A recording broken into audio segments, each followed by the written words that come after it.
ఎవరైనా వేరే సర్జన్ చేసి ఆర్ఎల్స్ ఫెయిల్ అయిపోయినవి కానీ ఆర్ఎల్స్ ఇలాంటి సర్జరీస్ ఏమైనా చేశారా? సర్జరీస్ ఫెయిల్ అయ్యే అవకాశాలు కూడా చాలా వరకు ఉంటాయి. ఇప్పుడు నేను చేసినా, వేరే వాళ్ళు చేసినా, ఎవరు చేసినా కూడా, లేకపోతే ముందు ఎప్పుడో చేసుకొని మళ్ళీ ప్రాబ్లమ్స్ వచ్చి మళ్ళీ మన దగ్గరకు వచ్చినా కూడా ఫెయిల్డ్ బ్యాక్ సిండ్రోమ్ అంటాం దీన్ని. సో అంటే ఆల్రెడీ సర్జరీ అయ్యి అది ఫెయిల్ అవ్వడం వల్ల మన దగ్గరకు వస్తుంది. So I'm a specialist in revision spine surgery. అంటే ఏదన్నా అయ్యి పాడైపోయి, ముందు సర్జరీ అయ్యి పాడైపోతే నేను మళ్ళీ దాన్ని మంచిగా చేసే అవకాశాలు నా దగ్గర ఎక్కువ ఉన్నాయి. ఎందుకంటే ఐఎమ్ స్పెషలిస్ట్ ఇన్ దట్. చాలా మటుకు చేశాను నేను. అంటే ఢిల్లీ నుంచి హైదరాబాద్ షిఫ్ట్ అయ్యాక I have done lot of revision spine surgeries.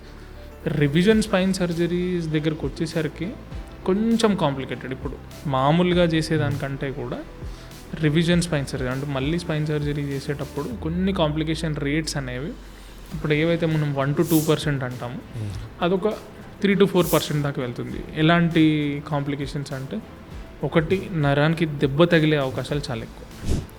ఎందుకంటే ముందే సర్జరీ చేసి ఆ నరం దగ్గర ఉన్న ఏరియా ఆల్రెడీ పాడైపోయి ఉంటే మనం వెళ్ళి దాన్ని మళ్ళీ సరి చేయడానికి ట్రై చేస్తుంటాం కదా, కొంచెం నార్మల్ సర్జరీ కంటే ఈ సర్జరీలో ఆ 1 to 2% అనేది కొంచెం పెరుగుతుంది. ఇంకొకటి, నరాల చుట్టూ ఉండే కవరింగ్ అప్పుడప్పుడు కొంచెం చిన్న హోల్ పడట అవకాశాలు ఉంటాయి. అంటే దాంట్లో నుంచి వాటర్ లీక్ అయ్యే అవకాశాలు ఉంటాయి. మన నరాలన్నీ ఒక వాటర్ ట్యూబ్లో ఉంటాయి. సో ఆ వాటర్ లీక్ అయ్యే అవకాశాలు ఉంటాయి. సో దీన్ని కూడా మనం మేనేజ్ చేయొచ్చు. ఇన్ఫెక్షన్ రేట్ ఒక 1 or 2%.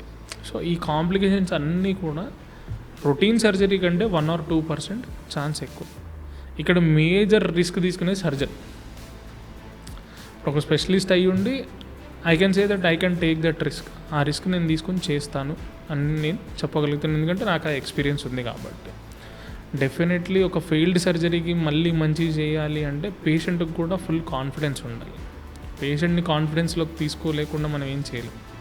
సో పేషెంట్ కూడా మనం ఎగ్జాక్ట్గా ఎందుకు ఫెయిల్ అయింది, ఏం ఫెయిల్ అయింది, ఇప్పుడు ఏం చేస్తే బాగుంటుంది, సో ఇదంతా నీట్గా ఎక్స్ప్లెయిన్ చేసి పేషెంట్ ఓకే అనుకున్నాక సర్జరీ చేస్తే మన రియలిస్టిక్ ఎక్స్పెక్టేషన్స్, అంటే మనం నిజంగా సర్జరీ తర్వాత మనకి ఏం సాధిస్తున్నాం అనేది వాళ్ళకు క్లారిటీ ఉంటే ఆ సర్జరీ ఫెయిల్ అయ్యే అవకాశాలు చాలా తక్కువ.